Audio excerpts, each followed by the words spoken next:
Welcome back. It is the weekend review. I'm Abs of October Red Boxing. First of all, we've got to have our manners. I've got to say welcome to the new subscribers. Thank you very much for joining the channel, seeing what quality content that we've got. That's one thing I pride myself on, quality content, not just content for the sake of it. Today is Monday. It's usually midday, but it's not. It's later. And we do a weekend review where we wrap up the weekend's boxing, have a look and see what's out there, you know, maybe a bit of boxing gossip. I try not to dwell on that too much because we try and avoid things that aren't fact on this channel. So welcome to the new guys, and absolutely, you know what it is, the originals, the ones that have been here from the beginning. Glad you stayed. Glad you stayed. Fully appreciative of that. So yeah, before we go forward, I'm going to let you know what I'm going to be up to. You know what? Nah, I'm going to leave it to the end. I'll leave it to the end. We'll keep it simple. Thanks for those that joined in on the live on the weekend as well. And if you notice that I'm looking at the camera, one of my faithful viewers said, I can tell you're looking at yourself. Do you want to look into the center of the camera? So look, I'm looking into the center of the camera, but if this glitches and goes off and I've got to do 17 takes, because I'm going to let you know this is the second take because I'm not staring at the front facing camera, it's your fault. Yeah?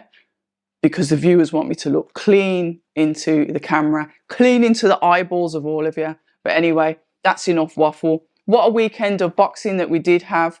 Ideally, I could start with the watch along that we had, but we'll move on to that. We'll cover that last. What I wanted to do was cover two fights on the Wasserman card, and that was Nathan Gorman and is it Bogdan Myronets? I do apologise.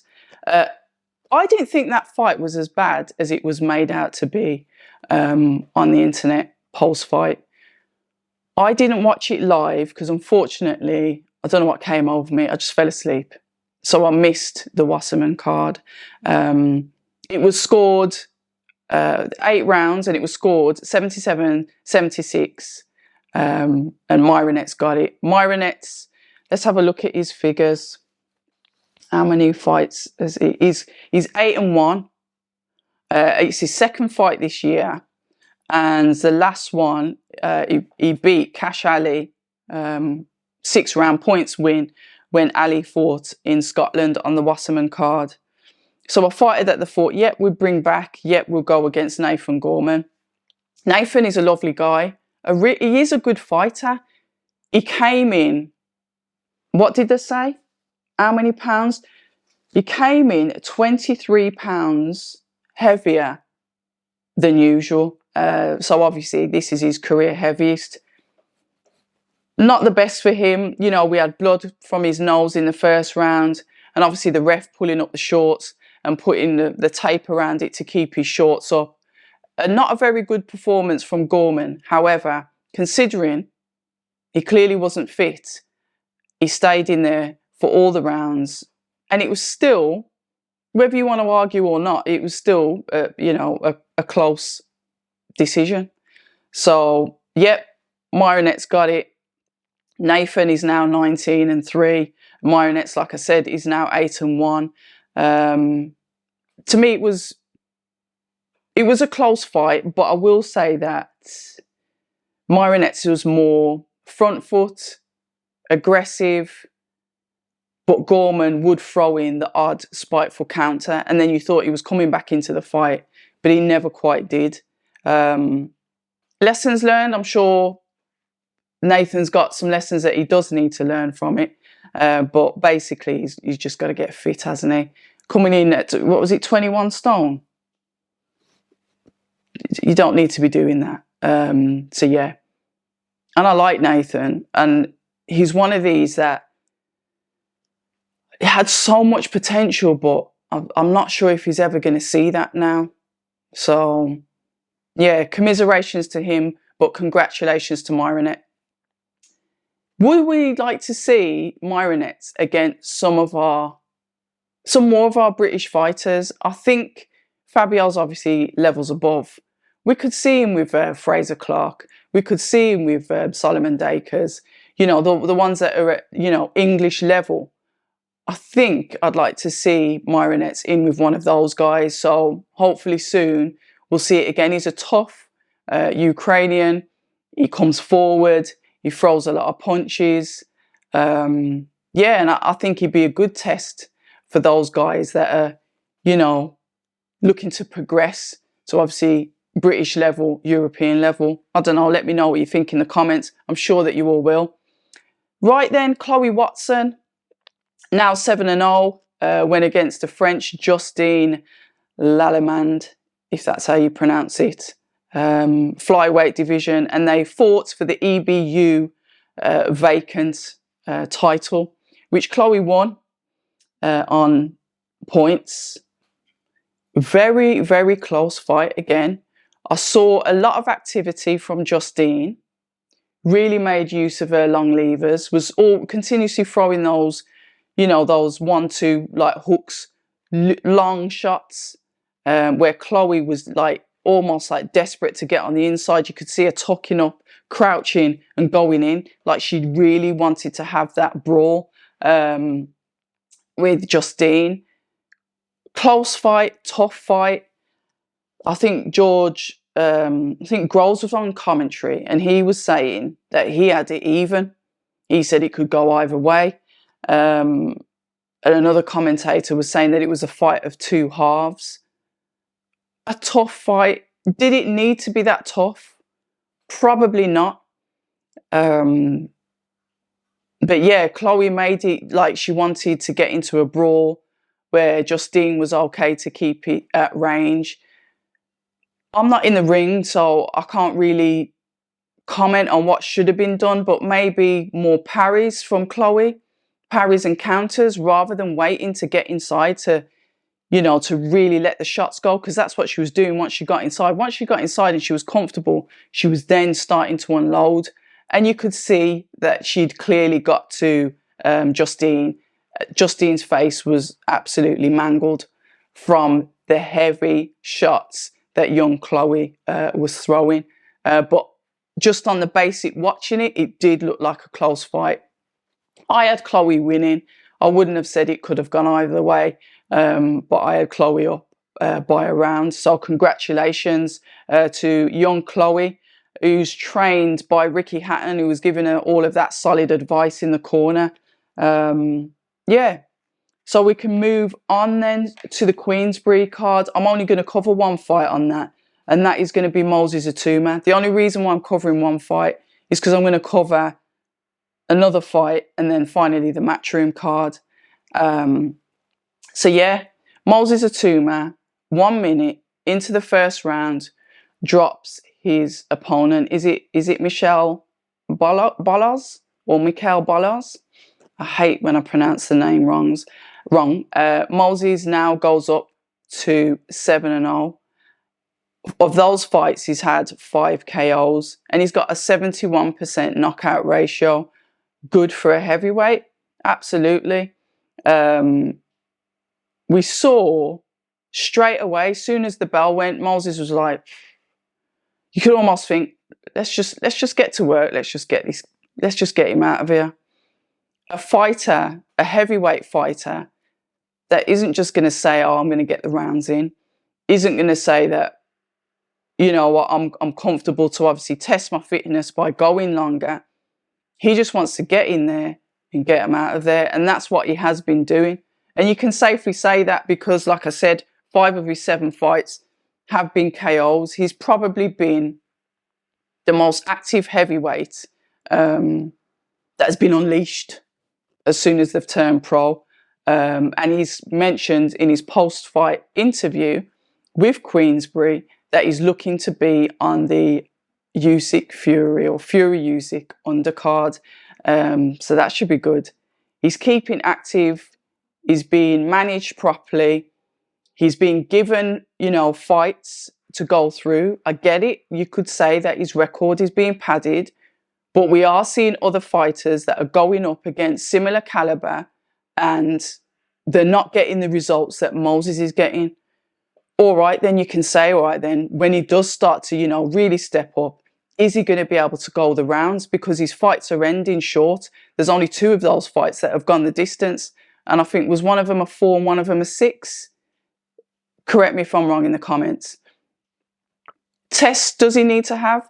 Yes. I noticed that he's calling out the English heavyweight champion. Ambitious, and yeah, you've got to be. And of course, you've got to believe in yourself. Why wouldn't you? Why would you sit there and say, oh no, I'm not ready for him? But theoretically, probably just stay on the trajectory that he's on at the moment. And obviously, when his team are ready to put him in for a title fight, whoever's got the belt, go for it then. There's no rush, but I do like ambition. I do like to see young fighters that they're ready to put their neck above the parapet and say, oi, I'm over here and I want you. There's nothing wrong with that at all. So I praise him for, his ambition. And one thing that I liked what he said as well, and I actually wrote it down, Moses has got really nice punch selection. He's able to throw different kinds of shots. But one of the shots that I've seen him throw before, and that he's obviously said that in his post-fight interview, is he likes the screw shots. He's talking about getting these highlight reels. He is of the social media generation. He knows what he wants. But a screw shot is something that he does throw. I've seen it several times. And he's mentioned that he wants to get, a knockout with that screw shot. Like I said, he's keen to be back out. He wants titles. And one of the things that he said in that post-fight interview is he's going to show these guys they are not what they say they are. Fighting talk. We like it. So yeah, congratulations to him. And apologies for me not covering all of Queensberry card, but we've got to press through. So we're going to fly over to America and we're going to look at Ryan Garcia versus Oscar Duarte. Ryan 24-1. And Oscar is 26-2-1. So he's fighting someone with a winning record. Arguably, he's going into, he's in double figures in fights. So he's not had experience. He got the round 8 TKO. The ref was things that I did notice is that the ref was very pro Ryan Garcia. Oh, and forgive me, this was Ryan's first bout under trainer Derek James. So yeah, I think it was at a catchweight at 143. What I liked about Duarte, if I'm pronouncing his name correctly, is he just topped up and just continuously came forward, just literally marching through. Fair enough, Ryan got the stoppage, but you could say that initially he wasn't really appreciating any of the power that Ryan's got. One thing with Ryan that I will say that he's got is good timing. He's a spiteful counter puncher as well. You could almost see it in his face, like, what do you mean you're hitting me? Bang, bang, have that. And I do like that of him. We saw a bit of, protection with the shoulder. I think his trainer, I think Derek had a go at him and saying that you're not Floyd Mayweather, stop it. Something along those lines. But he did what he needed to do. I think, and correct me in the comments, but I'm convinced that in round 4, Duarte need him. But I might be tripping because I have watched a lot of fights. But I know that the ref was like, something like obviously points at his groin area and went, don't. To me, it looked like he tried to knee Garcia, but whatever. Like I said, front foot fighters. I saw the counters coming in from Ryan, which I liked.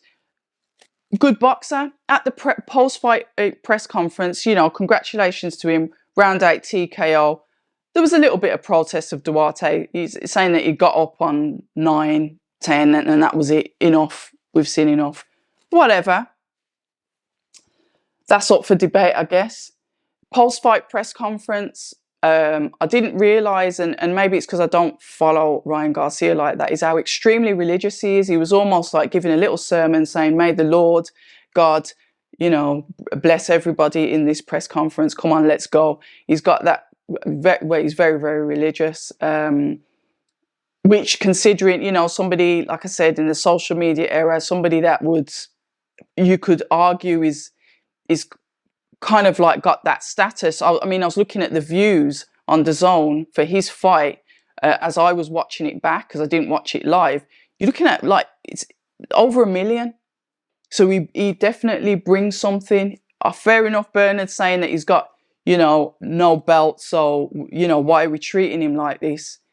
We're in a different era now.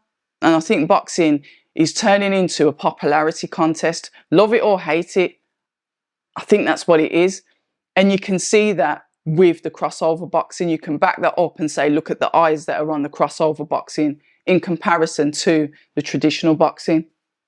So post-fight presser, he gives us that quick, you know, religious welcome. He, you know, somebody asked him, would he like the winner of Haney Prograis, which we know that we've got this weekend. And he was saying, yeah, of course, but I want Rolly Romero. So he's like, yeah, but park that. Give me Rolly first. So, but then he said quite respectfully, look, that's down to my team, and I'll see what Derek James is saying about that. So he kind of like passed the buck over to them and said, he will decide, us as a team, or they will decide who should be next for me. So yeah, brilliant stuff. So yeah, that's kind of like all I'm going to summarize up with the other fights. But we've got to move on to, oh, you know what I haven't even done?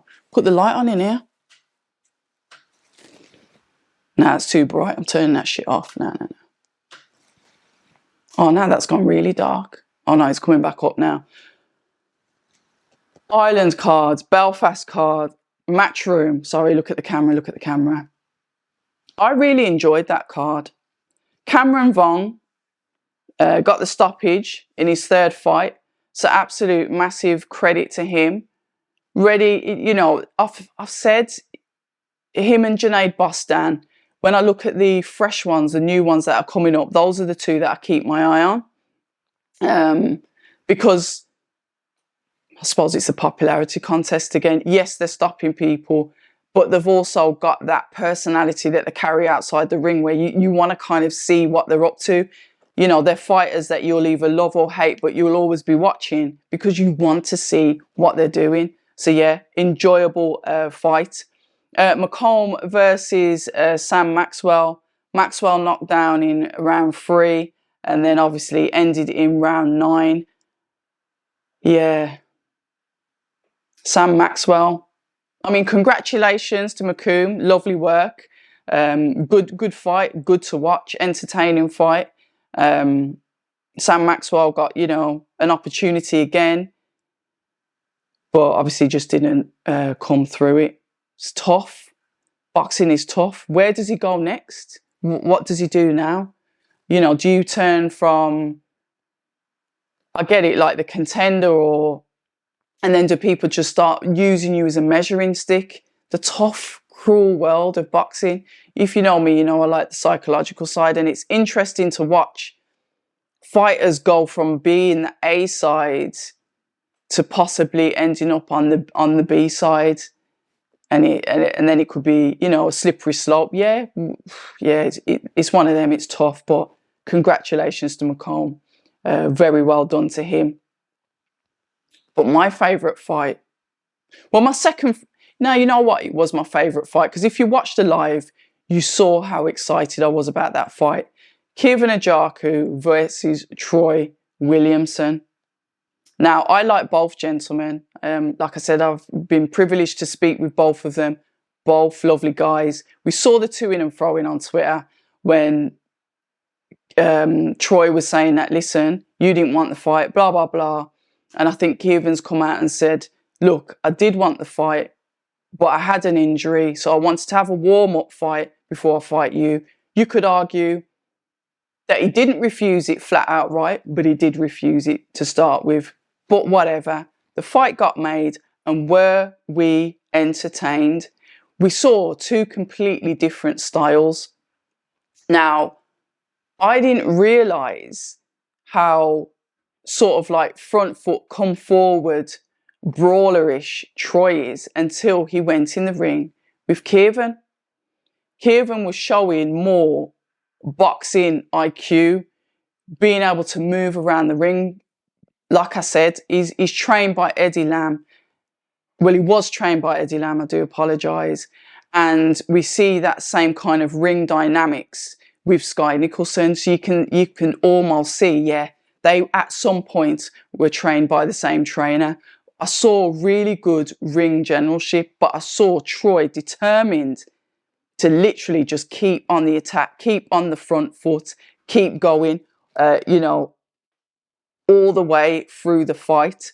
They were literally punching each other to pieces, but it was in a good way because, like I said, and we saw the skill of Ajaku versus the relentlessness of Troy that was literally just willing to, I'm going to do anything to take him out. Even in the last round when they started to trade, it was beautiful to watch. Listen, there were no knockouts, there were no stoppages, but I was thoroughly entertained. Maybe that's because maybe there was a bit of a hype around the fight. Maybe because I just knew that their styles were going to make for a good fight, whatever, but I enjoyed it. Congratulations to Kievan. Some people had Troy winning. I was scoring and then I lost 2 rounds because I was that embroiled in watching the fight. I didn't score. But we had 96-94 Williamson, 98-92 Ajarko, 97-93 Ajarko. So that's obviously, you know, a points win for Kievan. Do I want to see Troy come again? Hell yeah. I'd love to see. So thank you, gentlemen. A personal thank you for keeping. I was entertained. I absolutely loved every single minute of that fight. Those 3-minute rounds went rapid. I'm not going to, I mean, all I'll say is happy retirement to McKenna, but I'm not going to cover that fight. I couldn't get into it. Maybe it was the showboating. I don't know what it was, but I just couldn't get into that fight. So I'm going to move straight over from that fight to, obviously, Conlan versus Gill. I spoke to Gill before, but I've seen Colin on a few occasions. Absolutely lovely guy, determined. Lee Wood in the corner of Gill. You know, one thing I didn't realise, that Gill had, he was in the, is it Bazza's Boxing, same coach as Jamie Takivi. The same team, basically, of Lee Wood. So you've got Ben Davison, Fabio Wardley, obviously Lee Wood, now Anthony Joshua. So yeah, he's in that team with all of those guys. So yeah, it was good to watch. Baz, I think, was lead in the corner. I saw a completely different Jordan Gill. I haven't seen him like that before. I mean, comment in the comments if you have. But the way that he was jumping, leaping into the shots, leaping, literally. And it was just too much for Conlan. He was down. He was down in round 2, wasn't he? He was down rapid. I was shocked because I did think that he was going to win, that Mick Conlan was going to win. So when I saw him down already in round 2, I thought, oh, this isn't looking good. This is definitely not looking good at all. You know, supposed to be kind of like a homecoming, a revamp, because he's a top ranked fighter, wasn't he? And then obviously resigned or whatever, had a deal with Matchroom until eventually he was stopped. I think it was, yeah, round 7. And I will say that he wasn't upset because, like I said, I was banking on Conlan to win. And Jordan Gill just literally came in there and just said, nah, not today. I'm going to prove you all wrong. Even after he was holding up his hand to his ear like saying, what are you saying now? Love it. Commiserations to Mick Conlan. Obviously, he's going to sit down and have a think about what he wants to do. The ref jumped in at the right time. I'm not hearing premature stoppage. The ref's job is to protect the fighter. You've got to understand both of them, but, you know, more so Mick came off 2 bad knockouts. So that ref doesn't want any drama show for calling it too late. He had to save the fighter. So I think that stoppage was bang on time. And remember, he's looking into eyes, things that we can't necessarily see when we're watching it from home. So the stoppage was right. Commiserations to Conlan. Congratulations to Gil. I'm hearing names like Cordina and everything being thrown into it now. So we'll see what happens with that.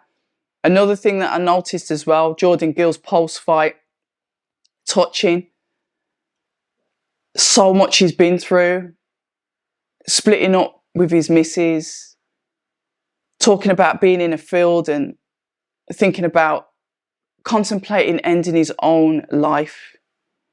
I mean, fair enough, you know, the internet's the internet and people troll all they like in it, but when you think psychologically, mentally, what these fighters go through, it's not, like I said, I bet sometimes getting in the ring for them is a day off. It's everything that goes on outside of the ring. So, you know me, I'll always talk about suicide prevention, some mental health, both of those very close to my heart. Please don't suffer in silence. Find someone to talk to, get some help. I know it's practically impossible to get hold of your doctors, but please don't suffer in silence. You're not a burden. You've got to find, you know, another way of trying to, you know, come to terms and deal with things. There's professionals out there that will try their best to help you. So brave of him to stand there and say that. We see so much raw emotion when fights are finished. And I think that's the one thing that I love about boxing. It's such a, you know, they say that you're ice cold in the ring, but it's such an emotional sport. You know, I stand up, I praise every single fighter from, you know, the ones that are put there to lose, from the ones that are put there to win, all of them. They keep us entertained and they're absolutely fantastic. And that is the note that I'm going to end on. Thank you for listening in. Schedule for this week. I should be in a couple of gyms. Have a look on my social media, October Red Media, for those gym stuff. I tend to put the reels up on there rather than on YouTube. I've got staggered content coming out from BCB. Also, Bradley Skeet, Francesca Hennessy. As you know, it's fight week.